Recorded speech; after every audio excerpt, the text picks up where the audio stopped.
Salam əziz müəllimlər.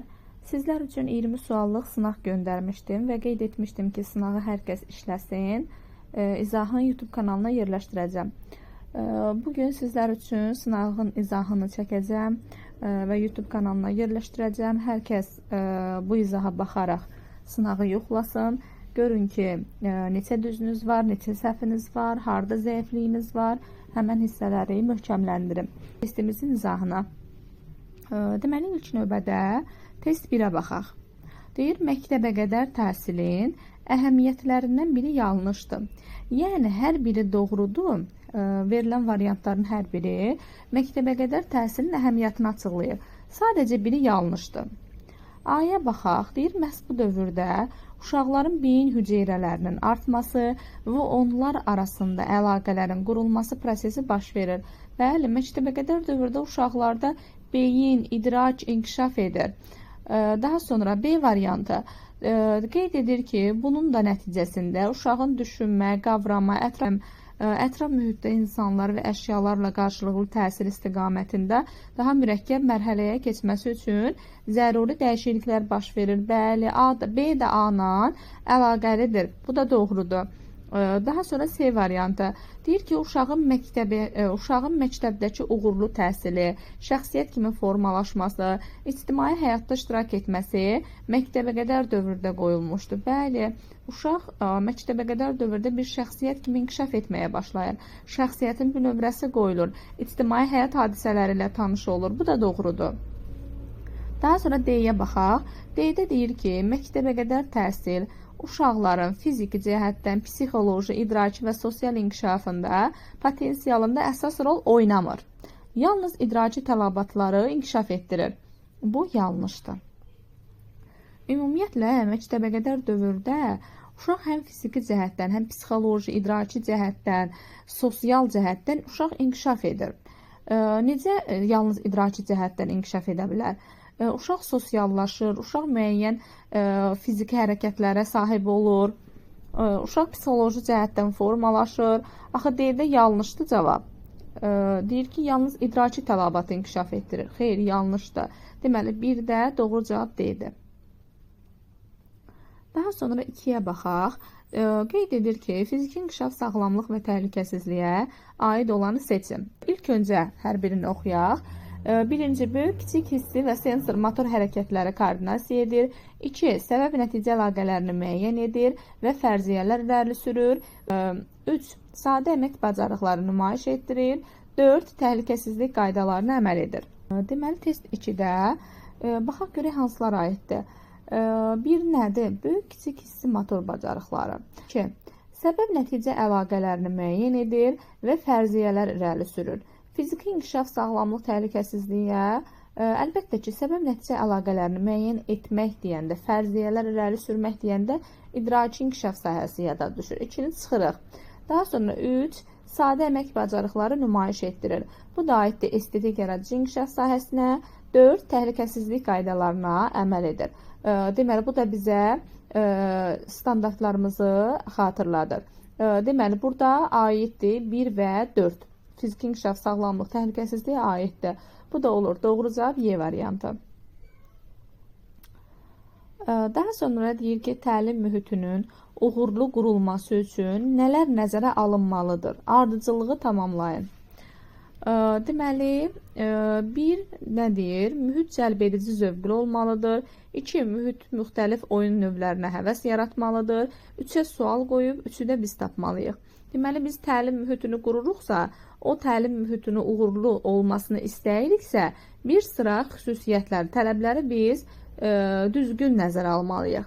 A variantında deyir, yalnız uşaqların bəziləri üçün səmimi mühit qurulmalıdır. Xeyr, necə mən uşağın bəziləri üçün səmimi mühit qurum, bəziləri üçün avtoritar mühit qurum? Burada inkişaf etdirici mühitdən söhbət gedə bilərmi? Təlim mühitindən söhbət gedə bilərmi? Əlbəttə ki, xeyr, A variantı çıxılır. B variantı, avtoritar mühit yaradılmalıdır. Bu zaman ortam rahat və cəlbedici olacaq. Xeyr, bu da yanlışdır. Daha sonra D-yə baxaq. Mühit elə qurulmalıdır ki, uşaqların yarısı bir-biri ilə ünsiyyət qursunlar, bəziləri də ünsiyyətdən kənar qalsın. Xeyr, bu da yanlışdır. Biz mühiti elə qurmalıyıq ki, bütün uşaqlar üçün səmimi mühit olsun. Bütün uşaqlar bir-biri ilə ünsiyyət yaratsın, oynasınlar. Bəzi uşaqlar üçün bu yanlışdır axı. D yanlışdır. C-yə baxaq. Mühit demokratik qurulmalıdır. Bəli, bizim qurduğumuz mühit demokratik mühit olmalıdır. Deməli, B variantında avtoritar, C variantında demokratik sözlərini gördük. Gəlin bunların da izahını sizlər üçün verim. Avtoritar mühit deyəndə, yəni bu, burada şiddət ön plandadır, uşağı alçatmaq ön plandadır, uşaq arxa plandadır, müəllim ön plandadır, uşaq daha çox dinləyici tərəfdir, müəllim daha çox danışan tərəfdir. Yəni, avtoritar üsul aiddir ənənəvi təhsilə. Demokratik üsul deyəndə bu hazırdakı uşaq yönümlü təhsilimizdir, uşaq yönümlü mühitimizdir. Uşaq ön plandadır, uşaq daha çox danışan tərəfdir, axtaran tərəfdir, araşdıran tərəfdir, azadlıq ön plandadır. Deməli, hazırki mühitimiz demokratik mühitdir. Ona görə də biz təlim mühitini uğurlu qurmaq istəyiriksə, əlbəttə demokratik mühit qurmalıyıq. Ona görə də burada doğru cavab olur C variantı. Ümumiyyətlə, harada avtoritar üsul görsək, bu aiddir ənənəvi təhsilə. Harada demokratik üsul görsək, hazırki təhsilimizə aiddir. 3-də də doğru cavab olur C variantı. Daha sonra deyir, məşğələnin hansı mərhələsinə aiddir? Yəni, verilən situasiya.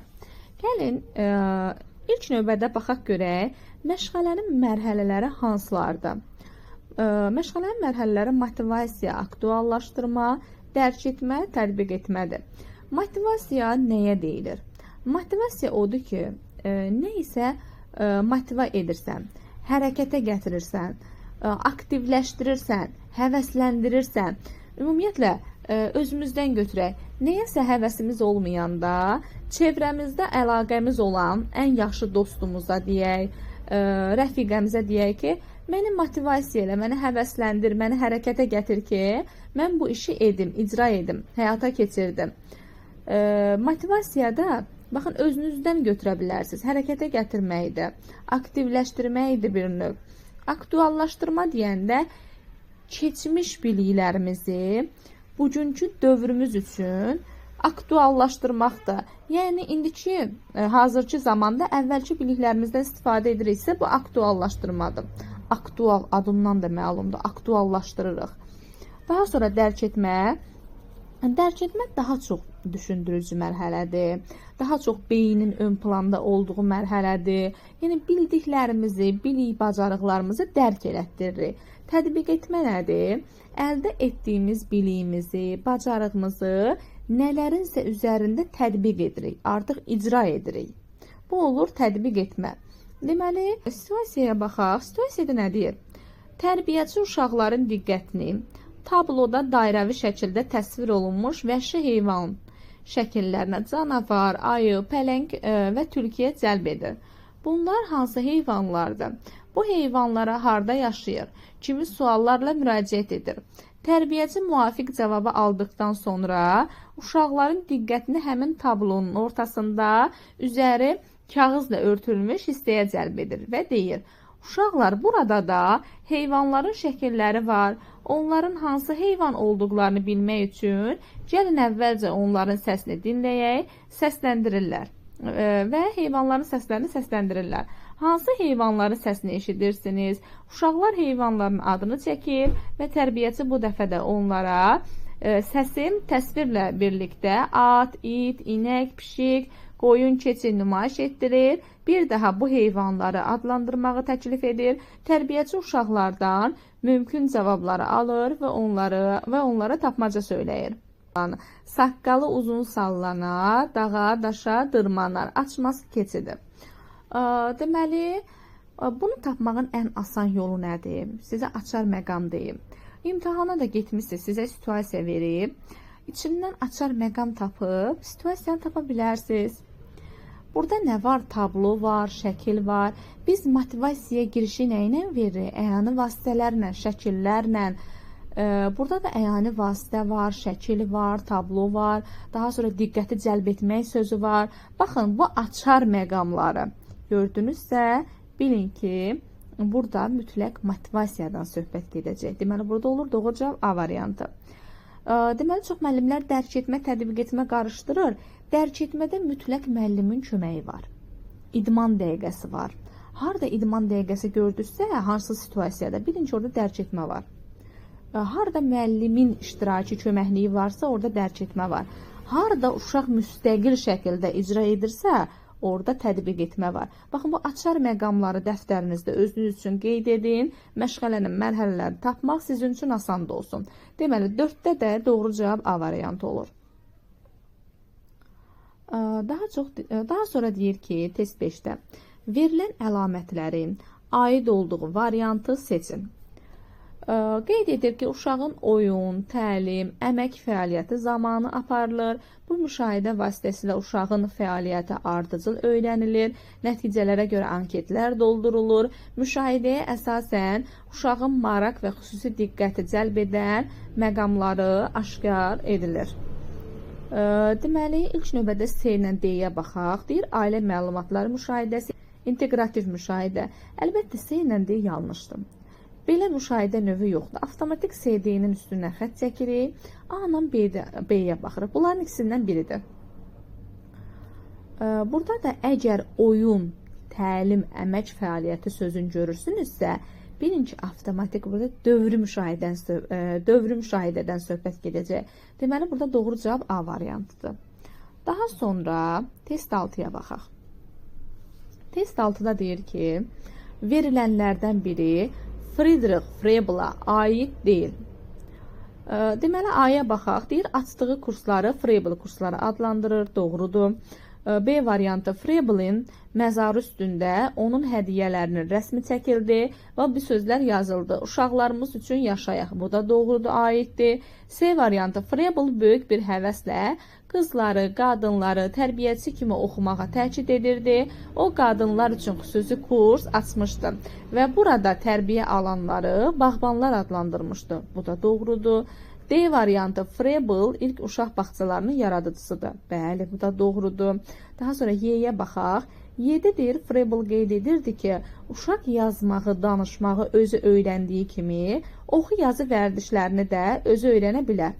Xeyr, bu yanlışdır. Hansı yanaşmaya aid idi? Qeyd edirdi ki, uşaq yazmağı, danışmağı özü öyrəndiyi kimi, oxu yazı vərdişlərini də özü öyrənə bilər. Deməli, bu hansındaydı? Bu, Montessori yanaşmasındaydı. Doğru cavab burada Y variantıdır. Y variantı bizə Montessori yanaşmasını xatırladır. Daha sonra deyir ki, məntiqi ardıcılığı tamamlayın. Ekskursiyanın 3-cü mərhələsi hansıdır? Deməli, burada 1-2-yə baxaq. Tərbiyəçinin ekskursiya hazırlığı, 3 uşaqları ekskursiya haqqında məlumatlandırmaq. A-ya baxaq, ekskursiyanın yekunlaşdırılması, hesab alınması, xeyr. Biz nə tez axırıncı mərhələyə getdik. B var, daha sonra B-ni saxlayaq. C variantı, ekskursiyanın yerini müəyyənləşdirmək. D, ekskursiya üçün vaxtı müəyyən edilməsi. Deməli, C-də dedi, ekskursiyanın yerini müəyyənləşdirmək, ekskursiyanın vaxtı müəyyən etmək. Bu, tərbiyəçinin ekskursiya hazırlığının içindən daxildir. C-D avtomatik çıxıldı. A variantıda baxanda görürük ki, bu artıq ekskursiyanın sonunda baş verir. Biz nə tez sona getdik? Axı bizim 3-cü mərhələmiz var hələ. Deməli, tərbiyəçi ekskursiyaya hazırlaşdısa, uşağa daha sonra məlumat verdisə, 3-cü mərhələ nə olacaq? Ekskursiyanın keçirilməsi mərhələsi baş verəcək. 7-də doğru cavab B variantıdır. Daha sonra test 8-ə baxaq. Deyir, bağçaya gələn uşaqlardan biri olan Ayxan hər gün səhər bağçaya gələndə ağlayır. Anasından ayrılmaq istəmir. Bu zaman tərbiyəçi nə etməlidir? Deməli, A-ya baxaq, deyir, uşağın ağlaması normal haldır.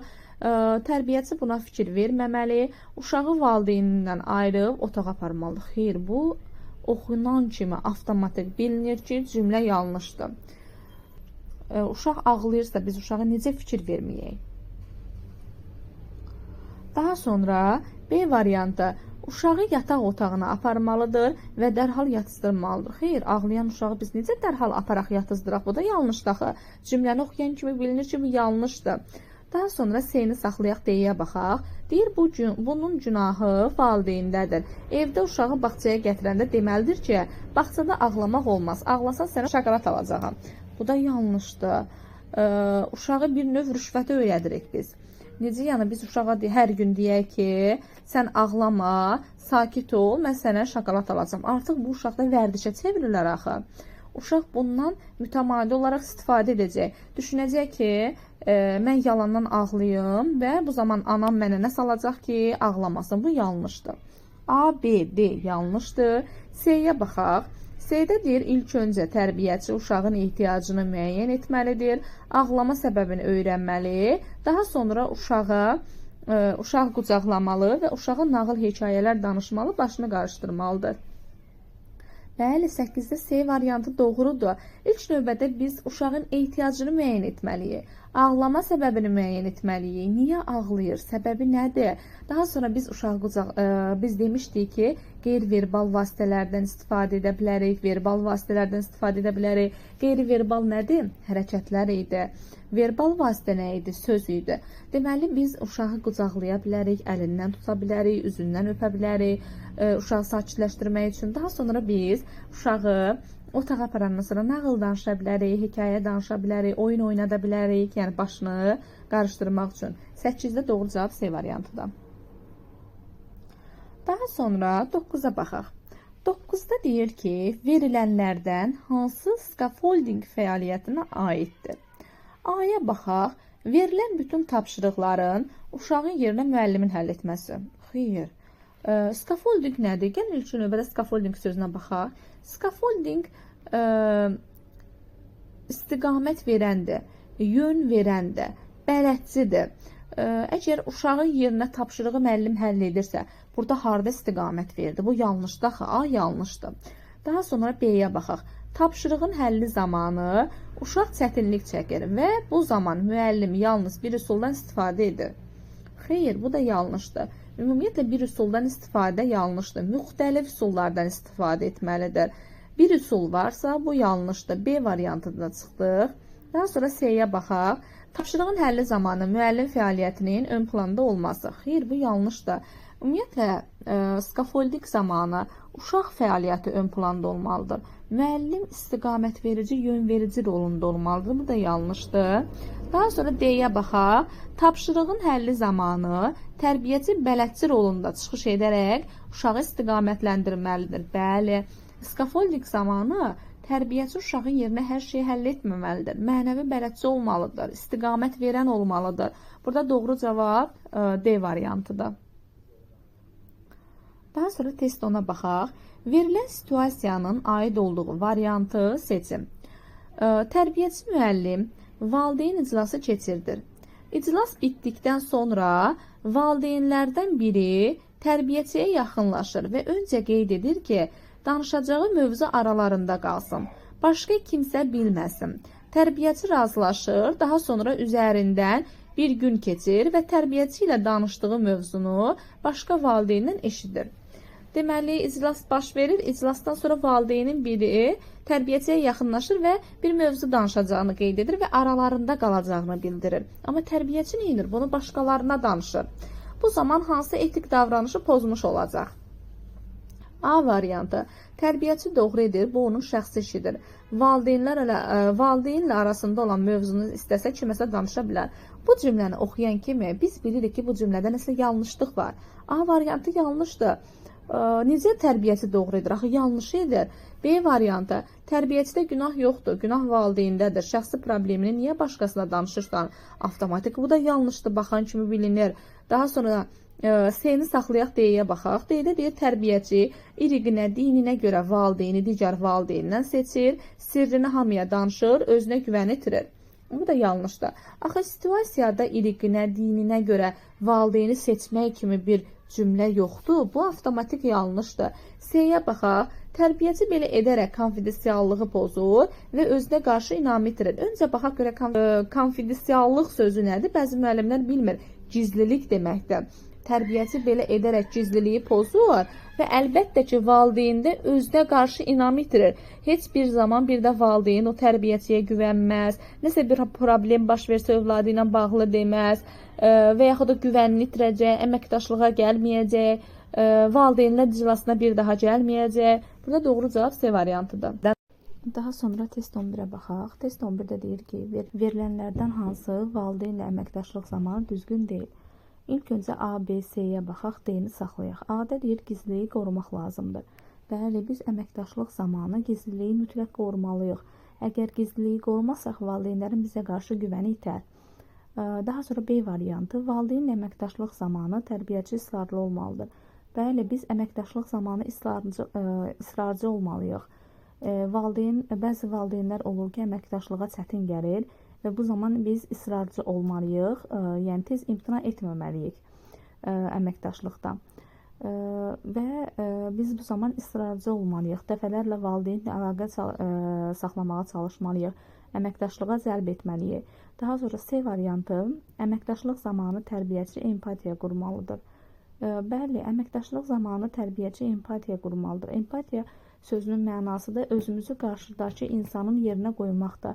Hər bir tərbiyəçi özünün valideyninin yerinə qoymağı bacarmalıdır. Empatiya qurmalıdır. C də doğrudur. D-yə baxaq. Əməkdaşlıq zamanı valideyn əməkdaşlıq etməkdən imtina edərsə, israrcı olmadan fikrinə hörmətlə yanaşmalısan və əməkdaşlıqdan imtina etməlisən. Xeyr, bu yanlışdır. Axı biz B variantında dedik ki, valideyn əməkdaşlığa cəlb olunmazsa, gəlməzsə, biz israrcı olmalıyıq. D-də isə bunun tam əksini deyir. Yəni, valideyn əməkdaşlıqdan imtina etsə, biz israrcı olmadan onun fikrinə hörmətlə yanaşmalıyıq. Bu yanlışdır. Biz israrcı olmalıyıq əməkdaşlıq zamanı. Deməli, test 11-də doğru cavab D-dir. Daha sonra test 12-yə baxaq. Verilənlərdən biri avtoritar təhsil formasına aid deyil. Yuxarıda da avtoritarla demokratik üsulun fərqini sizlər üçün izah etdim. Gəlin testə baxaq. A variantı, müəllim fəaliyyəti ön planda olur. Bəli, avtoritar üsulda müəllim fəaliyyəti ön planda olurdu. B variantı, müəllim çox danışır, uşaq dinləyici qismində olur. Bəli, avtoritar üsulda müəllim danışan tərəfdir, uşaq dinləyən tərəfdir. Daha sonra C-ni saxlayaq, D-yə baxaq. Uşaq passiv öyrənən rolunda çıxış edir. Bəli, daha çox müəllim ön planda olduğu üçün, uşaq dinləyici qismində olduğu üçün uşaq passiv rolunda çıxış edir. C variantına baxaq. Müəllim uşağa demokratik təhsili tətbiq etməlidir.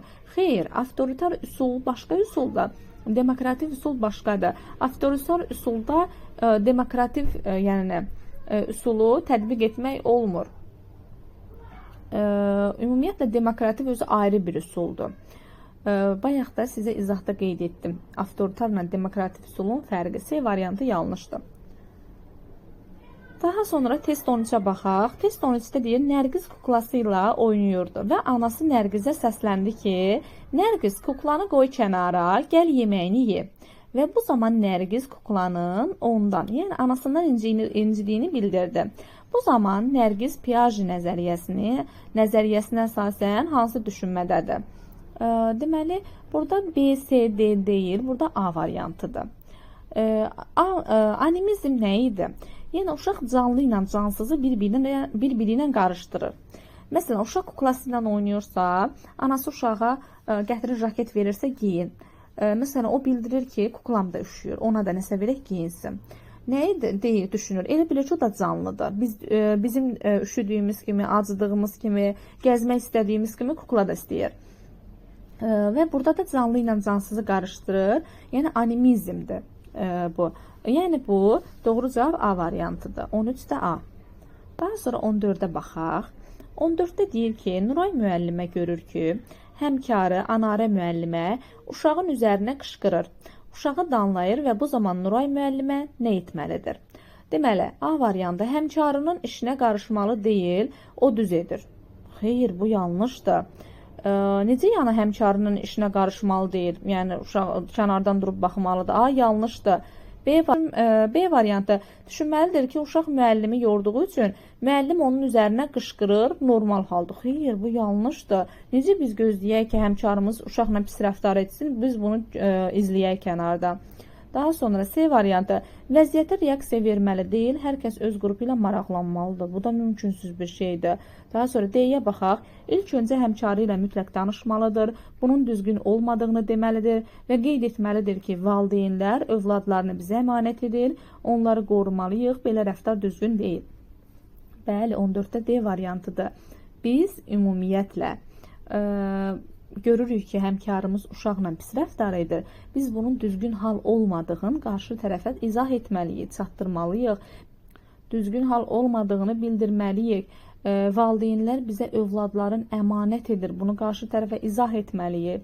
Burada doğru cavab D variantıdır. Daha sonra test 15-ə baxaq. Test 15-də deyir ki, Ayxan su qum cuşəsində qeyri-adi yaradıcılıq nümayiş etdirərək fərqli əşyalar hazırlayır. Bu zaman hansı inkişaf sahəsi, hansı səriştə və hansı psixi prosesin tələbini reallaşdırır? Deməli, qeyri-adi yaradıcılıq varsa, heç başqa variantlara baxmağa ehtiyac yoxdur. Deməli, estetik yaradıcı inkişaf sahəsi olacaq, kreativlik yaradıcılıq səriştəsi və təxəyyül psixi proses olacaq. Yəni, yaradıcılıq görəndə tez A variantı, yəni estetik yaradıcı, kreativlik, təxəyyül. Bunları götürün. Yəni, yaradıcılıq, burada açar söz qeyri-adi əşyalar hazırlayır, yaradıcılıq nümayiş etdirir. Bu açar məqamlarla siz variantı tapa bilərsiniz. Daha sonra test 16-ya baxaq. Test 16-da refleksiya ilə bağlı bir sualdır. İlk növbədə baxaq görə refleksiya nədir? Deməli, biz refleksiyanı adətən dərsin sonunda aparırıq və bu ümumiləşdirici xarakter daşıyır.